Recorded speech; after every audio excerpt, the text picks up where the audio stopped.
حضرت خواجہ غریب نواز سید معین الدین حسن سنجری چشتی اجمیری رحمۃ اللہ علیہ۔ سفر ہند کے دوران آپ کا گزر علاقہ سبزوار سے ہوا۔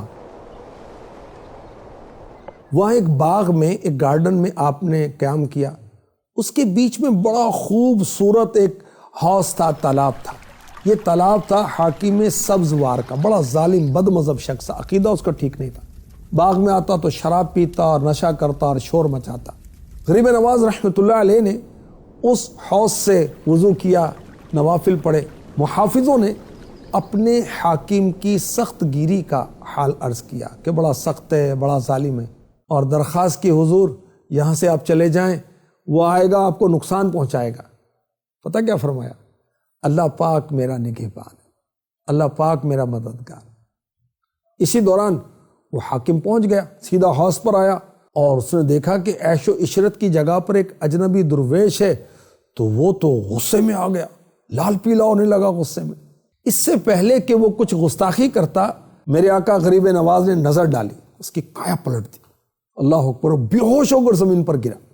خادموں نے منہ پر پانی کے چھینٹے مارے، جیسے ہوش آیا تو آپ کے قدموں میں گرا، اور توبہ کی گناہوں سے، برے عقیدے سے، اور آپ کا مرید ہوا، اور سبحان اللہ اس نے ظلم و جفا چھوڑ دیا، اور ساری دولت جو ظلم سے لوٹی تھی اصل مالکوں تک لوٹا دی۔ سبحان اللہ، آپ کی صحبت میں رہنے لگا، اور کچھ عرصہ آپ کی صحبت میں رہا تو میرے آقا غریب نواز نے اس کو خلافت عطا فرما دی، اور وہاں سے تشریف لے گئے۔ سبحان اللہ۔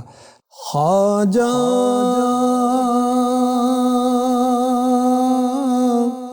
میرے خواجہ،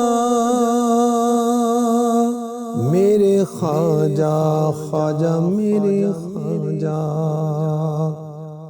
آپ کا نام ہے حسن، آپ ہیں نجیب الطرفین، حسنی حسینی، یعنی والد اور والدہ دونوں کی طرف سے آپ سید ہیں، اور 537 سنہ ہجری بمطابق 1142 سنہ عیسوی میں سجستان یا سیستان کا علاقہ، یہ پاکستان اور ایران کا بارڈر ہے، وہاں پر سنجر میں آپ کی ولادت ہوئی۔ اور آپ کے القابات کیا ہیں؟ معین الدین، خواجہ غریب نواز، سلطان الہند، وارث النبی وغیرہ۔ آپ کا سلسلہ نسب جو ہے وہ کیا ہے؟ سبحان اللہ، سید معین الدین حسن بن سید غیاث الدین حسن بن سید نجم الدین طاہر بن سید عبدالعزیز۔ ایک مجذوب بزرگ جو ہیں ان کا نام تھا حضرت ابراہیم قندوزی رحمۃ اللہ علیہ، ان کی آپ نے خدمت کی۔ انہوں نے اپنا جوٹھا آپ کو کھانے کے لیے دیا، آپ نے جب کھایا ان کا تبرک تو دل کی دنیا بدل گئی، دل سے دنیا کی محبت دور ہو گئی، سارا ساز و سامان بیچ دیا، فقیروں میں تقسیم کر دیا، اور 15 سال کی عمر میں علم دین کے حصول کے لیے راہ خدا کے مسافر بن گئے، اور سمرقند میں حضرت مولانا شرف الدین رحمۃ اللہ علیہ کی بارگاہ میں حاضر ہو کر آپ نے علم دین کا آغاز کیا۔ پہلے قرآن پاک حفظ کیا، سبحان اللہ، حافظ قرآن تھے میرے خواجہ۔ حفظ کرنے کے بعد آپ نے دیگر علوم بھی حاصل کیے، ذوق علم بڑھتا گیا، علم کی پیاس کو بجھانے کے لیے بخارا کا رخ کیا، وہاں پر بھی ایک عالم دین کے پاس گئے۔ دیکھیں ہمارے اسلاف بزرگوں کے پاس، علماء کے پاس جاتے تھے۔